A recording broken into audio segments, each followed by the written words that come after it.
Hello guys, welcome back to my channel edutainment and मैं हूं स्मिता सिंह, आपकी educator for code 55 human resource management and labour welfare.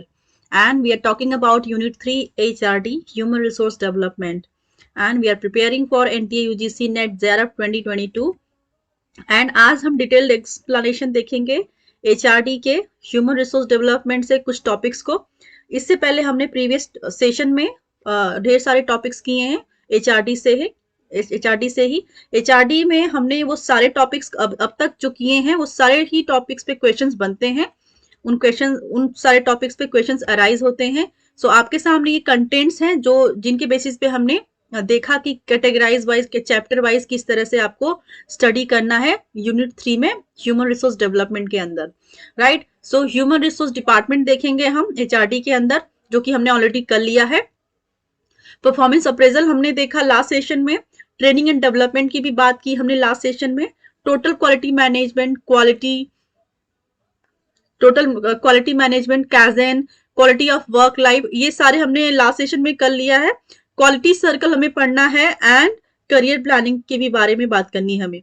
Right, सो आज ये सारे sessions हमने जो लास्ट अभी सेशंस लिए थे उनमें ये सारे टॉपिक्स मैंने कवर किए हैं। अगर आपने अभी तक इन सारे सेशंस को अटेंड नहीं किया है तो आप देख सकते हैं यूट्यूब पे जाके। एंड अगर आपको लगता है कि बेनिफिशियल है मेरे सारे सेशंस, तो आप अपने फ्रेंड सर्कल में भी इसको सर्कुलेट कर सकते हैं। The people who are preparing for the same for code 55, you can let them know so that they could get benefited by my videos. Right, so ये सारे ऑप्शंस, ये सारे टॉपिक्स हमने किए हैं प्रीवियस सेशंस में, आप देख सकते हैं इनको। Right, let's come to the point जहां से हमें आज का सेशन स्टार्ट करना है। Right, just a second.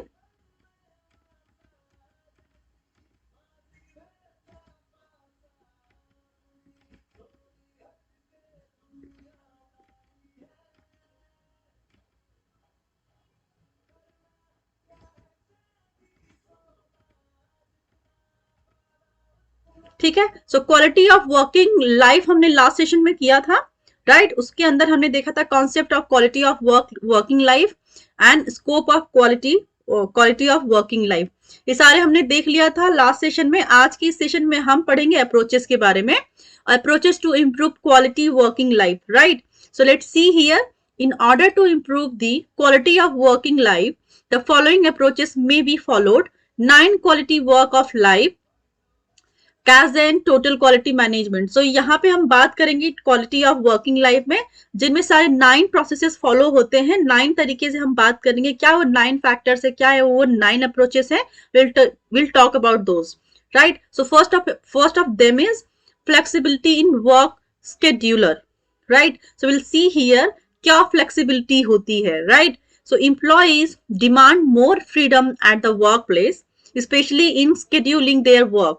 सो जहां पे आप बात करेंगे एम्प्लॉयज की ऑर्गेनाइजेशन के अंदर, सो वो डिमांड करते हैं ज्यादा फ्रीडम की, क्योंकि अगर उनको फ्रीडम नहीं प्रोवाइड की जाएगी, उनको फ्लेक्सिबिलिटी प्रोवाइड नहीं की जाएगी, तो वो काम को एफिशिएंटली या खुल के नहीं कर पाएंगे। कहते हैं ना कि जब किसी चीज को कोई सप्रेस करता है, ठीक है, आप सप्रेस किए जाते हैं किसी भी चीज को लेकर के, तो आप उतने इफेक्टिव नहीं होते क्योंकि आप डर के काम को करते हैं। लेकिन जहां पे आपको खुला छोड़ दिया जाता है, आपको फ्रीडम दे दी जाती है, आप उस काम को बहुत ही फ्लेक्सिबिलिटी के साथ, फ्रीडम के साथ और एफिशिएंटली उस काम को कर पाते हैं। तो that is why here talking about the flexibility of the employee in the organisation.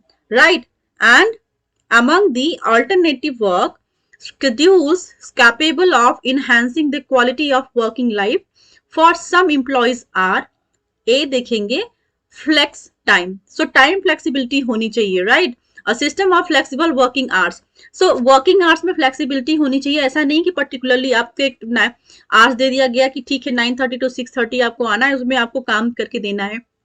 कभी कभी क्या होता है कि like most of the companies क्या फॉलो करती हैं कि वो फिक्स आवर को के बेसिस पे काम करती है, लेकिन कुछ एक कंपनीज ऐसी हैं लाइक एमएनसीज मोस्टली इनमें प्रेफरेंस देते हैं कि आप first come late go, late come first गो।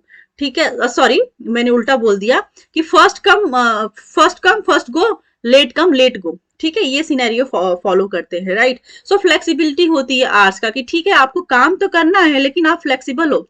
ऐसा नहीं कि आपको एक टाइम दे दिया गया कि ठीक है अगर आप टाइम पे नहीं पहुंच पाए तो आपका टाइम वो रिड्यूस हो गया, नहीं, आप अगर लेट आते हैं तो आप लेट जाइए बट अपना काम पूरा करके जाइए, right. So this is the concept, flexible time होना चाहिए, राइट।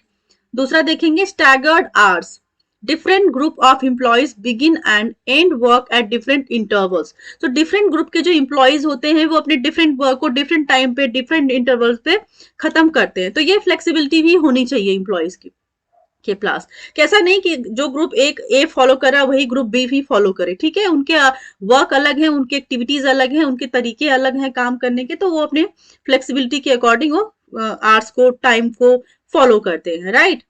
एंड सी देखेंगे compressed work week, in it involves more hours of work per day for fewer days per week, ठीक है, इजी 5 days अ वीक, ठीक है। यहाँ पे क्या करते हैं कंप्रेस्ड वर्क वीक, सो कंप्रेस किया जाता है, ठीक है, एक तरह से दबाया जाता है, एक तरह से बनाया जाता है कि जो वर्क का जो जो आपका वीकली वर्क होता है उसको कंप्रेस किया जाता है। It involves more hours of work per day fewer days per week, मतलब कि आप जहां पे सपोज क्या होता है एक हफ्ते में 7 दिन होता है, तो कुछ ऑर्गेनाइजेशंस क्या करते हैं कि 6 दिन आपको बुलाते हैं कि आपको 9 9 घंटे काम करते हैं। कुछ ऑर्गेनाइजेशन ऐसा फॉलो करते हैं कि नहीं, ठीक है आप 6 दिन मत आओ, आप 5 ही दिन आओ ऑफिस में, आप 5 ही दिन आओ कंपनी में, बट आप उसी जो आप 9 दिन में जो काम करते हो उसको आप 8 दिन, सॉरी जो आप काम आप 6 दिन में करते हैं उस काम को आप 5 दिन में कर दीजिए।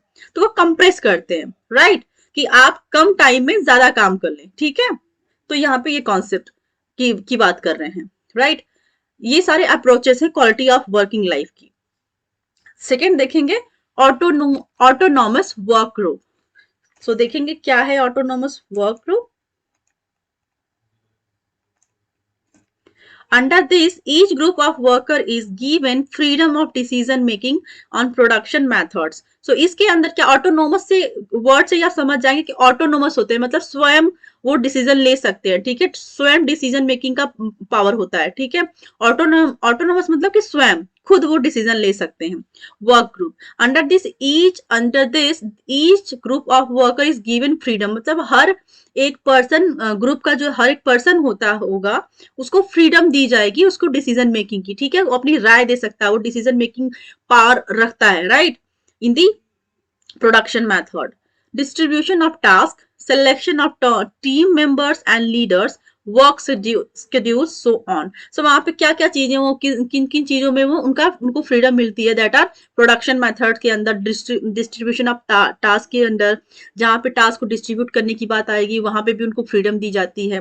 सिलेक्शन ऑफ टीम मेंबर्स, क्या किन किन लोगों को चुन के एक टीम बनाई जाएगी वो भी फ्लेक्सिबिलिटी होती है। And leaders, work schedule so on, right. So इस तरह से ऑटोनोमस होता है वर्क के थ्रू। आप देखेंगे कि काम में आपको ऑटोनोमस फ्रीडम दी जाती है कि आप ऑटोनोमस रहेंगे, आप खुद ही अपनी डिसीजंस ले सकते हैं, डिसीजन बना सकते हैं, टीम को चुन सकते हैं, टीम को बना सकते हैं, ठीक है।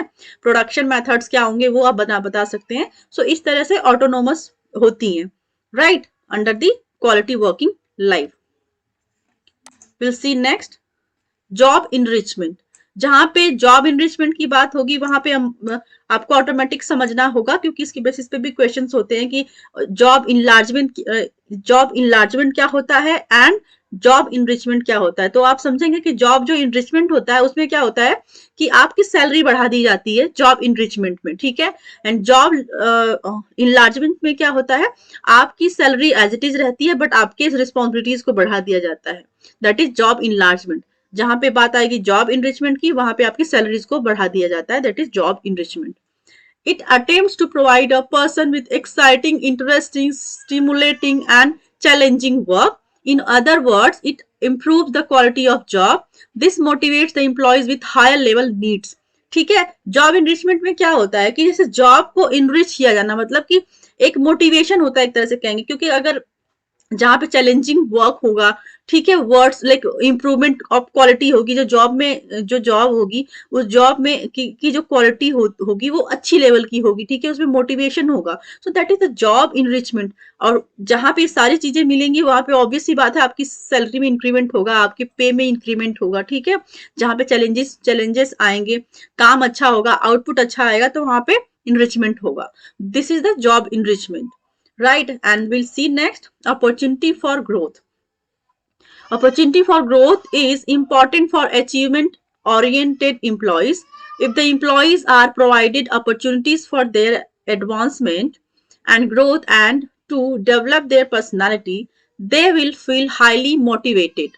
Their commitment to the organization will also increase. जब एक पर्सन को मोटिवेशन मिलता है, एक एम्प्लॉय को मोटिवेशन मिलता है from the organisation, from the leader, from the superior, तो उनको एक मोटिवेशन मिलता है। जब मोटिवेट किया जाता है आपको थ्रू द लाइक कि आपको बताया जाता है कि आप जो जॉब कर रहे हैं उसमें आपका फ्यूचर ग्रोथ क्या होगा, किस तरह से आप within the organisation grow करेंगे, तो उससे क्या होगा कि एक मोटिवेशन मिलता है एम्प्लॉयज को काम करने के लिए, वो अच्छा परफॉर्मेंस देने की कोशिश करते हैं, ठीक है। उससे क्या होगा, अगर परफॉर्म अच्छा करेंगे तो ऑर्गेनाइजेशन को भी उससे बेनिफिट होगा, ऑर्गेनाइजेशन भी अच्छा परफॉर्म करेगा, जो आउटकम आएगा अच्छा निकल के आएगा। सो दिस इज द, जहां पे आप जिसले इनिशियल लाइन में आप देखेंगे, opportunity for growth is important for achievement oriented employees. जहां पे अचीवमेंट ओरिएंटेड मतलब किसी भी जो भी टास्क दिया गया है उसको अचीवमेंट ओरिएंटेड एम्प्लॉयज रहेंगे, तो क्या होगा, एम्प्लॉयज का वहां पे भला तो होगा ही, एम्प्लॉयज की ग्रोथ लेवल में बढ़ोतरी होगी, इंक्रीज होगा, वहीं पर ऑर्गेनाइजेशन भी ग्रो करेगा, right. So if the employees are provided opportunities for their advancement and growth and to develop their personality, they will feel highly motivated, right? So this is the scenario you can see, right? So we'll see next, employees participation. Employees का क्या participation होगा हम देखेंगे। People in an organization have a need for participation in matters affecting their lives, ठीक है। तो जहां पे बात करेंगे ऑर्गेनाइजेशन पे, और ऑर्गेनाइजेशन में रहने वाले पीपल की, ऑर्गेनाइजेशन में रहने वाले लोगों की, ऑर्गेनाइजेशन में काम करने वाले लोगों की, to have a need for participation in matters affecting their life, वहां पे उनके पार्टिसिपेशन की जरूरत होती है जहां पे उनकी लाइफ को अफेक्ट करने वाली बात आ जाए, राइट। सो वहां पे वो पार्टिसिपेट करते हैं, उनका पार्टिसिपेशन रिक्वायर्ड होता है, जहां पर कि उनके नीड, उनके जो उनकी जो लाइफ स्टाइल होती है, जो उनकी लाइफ होती हैं, जो उनकी पर्सनल लाइफ होती है, प्रोफेशनल लाइफ होती है, वो अफेक्ट हो सकती हैं, वहां पर उनके पार्टिसिपेशन की जरूरत होती है। So they want participation in the decision making process, जहां पे डिसीजन मेकिंग होती है वहां पे उनका पार्टिसिपेशन होता है। Employees participation in the form of suggestion system, उनका जो पार्टिसिपेशन होता है वहां पे वो क्या करते हैं, उनका क्या रोल होता है। लाइक अगर आप बात करेंगे कि ठीक है पार्टिसिपेट तो करते हैं, लेकिन वो किस वे में पार्टिसिपेट करते हैं, क्या उनका रोल होता है, तो वहां पे जो उनका रोल होता है सजेशन का, वो सजेशन दे सकते हैं अपने अपने सुपीरियर को, अपने मैनेजर्स को, ठीक है। अगर कहीं भी डिसीजन मेकिंग की बात हो रही है तो वो अपनी राय दे सकते हैं, अपने सजेशंस दे सकते हैं, अपने सुझाव दे सकते हैं। मैनेजमेंट बाय ऑब्जेक्टिव्स, ठीक है, and etcetera. Provide psychological satisfaction to the employees, ठीक है। इससे क्या होता है कि जो साइकोलॉजिकल सेटिस्फेक्शन मिलता है, अगर एक एम्प्लॉय का ऑर्गेनाइजेशन के अंदर इन्वॉल्वमेंट होता है डिसीजन मेकिंग के अंदर, तो वो अपने सजेशन देता है, और उस सजेशन से उसको भी एक फील होता है, उसको एक साइकोलॉजिकल वे में आप बात करेंगे अगर, तो साइकोलॉजिकली वो सेटिस्फाइड होते हैं, हैप्पी होते हैं, उनको लगता है कि मैं कनेक्टेड हूँ ऑर्गेनाइजेशन के साथ, ऑर्गेनाइजेशन मुझे भी उतना ही इंपॉर्टेंस देता है जितना कि अदर सुपीरियर पीपल को दे रहा है, अगर या फिर मेरे सबऑर्डिनेट को दे रहा है, या फिर मैनेजमेंट तो मैनेजमेंट लेवल की पीपल को दे ही रहा है इंपॉर्टेंस, लेकिन जो उसमें ऑर्गेनाइजेशन के अंदर काम करने वाले हैं उनको भी उतना ही इंपॉर्टेंस देता है, क्योंकि जो ऑर्गेनाइजेशन है वो अपने ऑल ओवर एम्प्लॉयज से सजेशंस लेता है, ठीक है, डिपार्टमेंट वाइज आप कह लो, ठीक है। अगर सपोज किसी टीम बनाने की बात हो या फिर किसी भी गोल को अचीव करने की बात हो, तो वहां पे उनकी वो एम्प्लॉयज की राय लेते हैं, और उनके सजेशंस को, जो जिनके सजेशन बेस्ट होते हैं उनके सजेशन को वो लेते हैं। तो इससे क्या होता है कि एम्प्लॉयज भी कनेक्टेड फील करते हैं ऑर्गेनाइजेशन के साथ। सो वो उनको एक साइकोलॉजिकल सेटिस्फैक्शन भी प्रोवाइड होता है, इस वे से उनको साइकोलॉजिकल सेटिस्फैक्शन मिलता है एम्प्लॉयज को पार्टिसिपेशन के through, right. So now will see next, suggestion system. क्या सिस्टम होता है, क्या तरीका होता है, क्या मेथड होता है सजेशन का, वो देखेंगे हम। Suggestion system satisfies the psychological needs of the employees, right? And many organizations which have introduced some suggestions system make use of cash award for useful suggestions. So suggestions, जिनके suggestions अच्छे होते हैं उनके लिए cash awards भी रखता है organization. This is the suggestion system. ठीक है. So now from the next session we'll see quality circle. ठीक है. So हमारा quality circle next session में हम जो करने वाले हैं topics quality circle की बात करेंगे, historical development of quality circle की बात करेंगे, ऑब्जेक्टिव्स ऑफ क्वालिटी सर्कल की बात करेंगे, steps of introducing quality circles are उन पे बात करेंगे, बेनिफिट्स क्या है क्वालिटी सर्कल की उन पे बात करेंगे, अपॉर्चुनिटी टू अटेन उनके अंदर जो सब टॉपिक्स हैं उनको देखेंगे हम, एंड देन विल सी हमारा करियर प्लानिंग लास्ट टॉपिक होगा, उस टॉपिक के अंदर सब टॉपिक्स आपको मिलेंगे। सो उनके बारे में, इन सारे टॉपिक्स के बारे में हम नेक्स्ट सेशन में बात करेंगे। तब तक के लिए आप मेरे साथ जुड़े रहिए, मेरे साथ बने रहिए। एंड अब तक आपने मेरे चैनल को अगर सब्सक्राइब नहीं किया है तो सब्सक्राइब कर लीजिए, ताकि आपको अपकमिंग वीडियोस जो भी मैं अपलोड करूँ यूट्यूब पे उनके नोटिफिकेशंस मिलते रहें। आप सब्सक्राइब करने के बाद बेल आइकन पे दबाएंगे तो आपको मेरे जो भी वीडियोस अपलोड करूंगी उनके नोटिफिकेशंस मिलते रहेंगे, राइट? सो इससे आपको बेनिफिट मिलेगा फॉर श्योर। अगर आपने अभी तक मेरे चैनल के सारे वीडियोस को नहीं देखा है तो आप देख सकते हैं, अगर आप प्रिपेयर कर रहे हैं कोड 55 के लिए। एंड सबसे इंपॉर्टेंट चीज, अगर आपको मेरे वीडियोस पसंद आते हैं तो, right? So keep watching to me and thank you so much for your support and thank you so much for watching me. Thank you very much.